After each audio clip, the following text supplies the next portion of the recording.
Today, we're talking about the basics, the outline of Christian worship that all churches in all denominations all across the world share.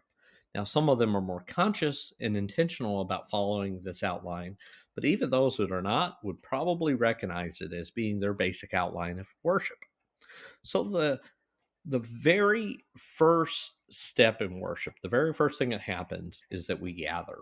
And usually we light a candle because we actually are recognizing that Jesus takes the first step. He takes the initiative. He turns his mind and his heart towards us, and he calls us to gather in his name.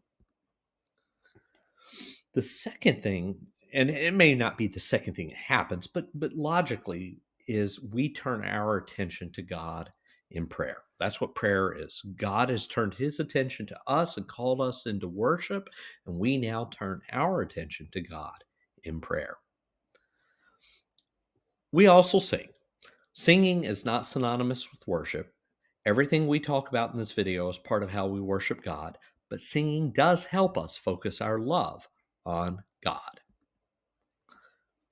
We affirm our faith.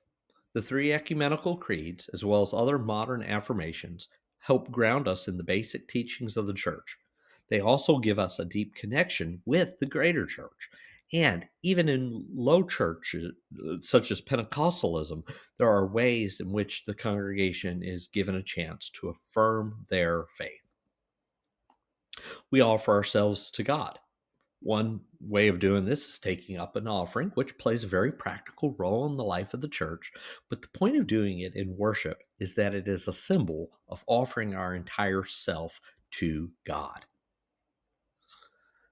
We listen for a word from God. When a pastor preaches from the Bible in accordance with the church's faith and teachings, we can be sure that God will use that message to speak to us, and it is our responsibility to listen to how God may be speaking through that message. We respond to God.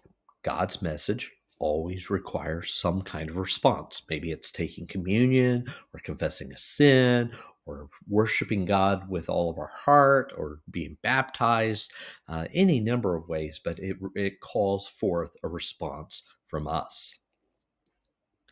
And then finally, the last act of worship is we're sent back out into the world.